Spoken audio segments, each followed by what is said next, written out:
Following the conclusion of the second season of the Loki series, Loki is now the most powerful being in the MCU. Not in a punching, superpowered way, because that place might still be held by Super Skrull Gaia, but in a godlike, time-controlling way. In the last episodes of Season 2 of Loki, the former god of mischief managed to control his time-slipping and travel willingly to different parts of the timeline, while the rewriting of Destiny called back to a comic book storyline in which he turns into the god of stories. This plot and character evolution is so much more. Some learning, experimenting, and emotional discoveries later, Loki realizes he has to make the ultimate sacrifice for the sake of reality and free will. In one of the biggest twists the MCU has seen, Loki defies his destiny of losing, transcending into his glorious purpose and transforming into the god of time. Loki Season 2 finale takes the multiverse through a rollercoaster of emotions.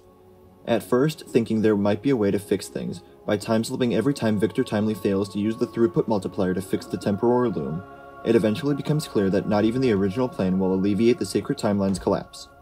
Loki then goes back further in time, to when Sylvie killed He Who Remains, to try and talk her out of killing him once and for all. None of his attempts to do this works, and He Who Remains tells Loki that he'll have to kill Sylvie because the sacred timeline's fail-safe nature will make it impossible to fit all of the branched timelines and continue without him. Loki doesn't give up, and goes way back to when he met Mobius to ask him for advice on how to decide who lives and who dies. At some point, it seems Loki might make the tough choice and kill Sylvie, but a last meeting with her convinces him the lack of free will is not the way to live. That's how he decides to take Victor's place by walking the gangway himself, destroying the loom, then picking up the withering timelines and moving towards the Citadel at the end of time.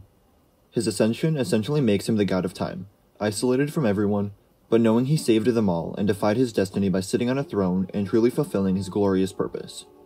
The Loki series got rid of the ultimate decider of the multiverse's fate, and established Loki as the protector of each and every timeline. There are similarities that this version of Loki shares with the God of Stories seen in the comic books, like the power to rewrite history, but it's the differences that keep pulling them apart. The God of Stories has the power to communicate with those who sit above in shadow, who are basically the gods of gods. He also has the ability to break the fourth wall, and the MCU has shown that power fully developed by Tatiana Maslany's She-Hulk, with Ryan Reynolds' Deadpool soon to join her.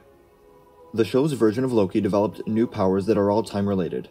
He can time-slip inside the TVA, an impossible feat according to Ouroboros, a place where time doesn't exist. He's nearly unaffected by temporal radiation, which is clear when he walks through the gangway without protection against it and the energy from the loom's explosion.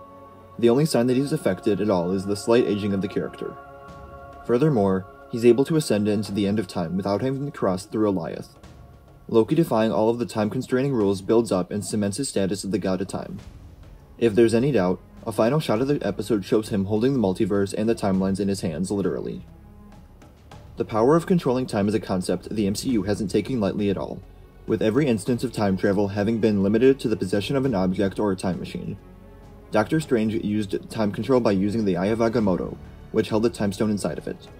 It allowed him to prevent an earth-shattering catastrophe by negotiating with Dormammu a few too many times. As seen in Ms. Marvel and the Marvels, Kamala Khan's bangle also harnesses the power of space and time displacement. With it, Kamala was able to interact with her great-grandmother and fulfill the time paradox, in which she was destined to reunite her grandmother and her great-grandfather. Finally, in Avengers Endgame, Bruce Banner, with the help of Tony Stark and Scott Lang, builds a time machine that allows them to travel to key points in history through the quantum realm to be able to collect the Infinity Stones. Loki now harnesses the power of coming and going through time, manipulating it at his will. This would have meant something totally different for the Loki of Avengers. The Loki from Loki has undergone a journey of self-discovery that transformed him into an empathetic being.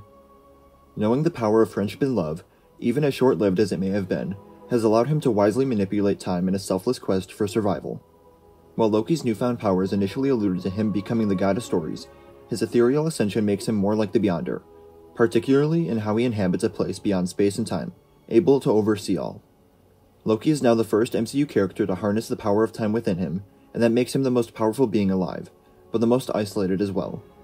Whether he'll be able to join the timeline, or at least get in touch with his loved ones, ever again is doubtful, as he's now the ethereal being holding everything together. This transformation allows his character to come full circle. Loki began in the MCU trying to end lives, but he then became fixated on saving them. Now he's the being who powers the entire multiverse. What did you think of Loki Season 2? Let me know in the comments below. Remember to like the video, and subscribe for more Marvel videos, and remember to follow me on Instagram, Twitter, and TikTok. Thank you all for watching, and remember, The Force will be with you. Always.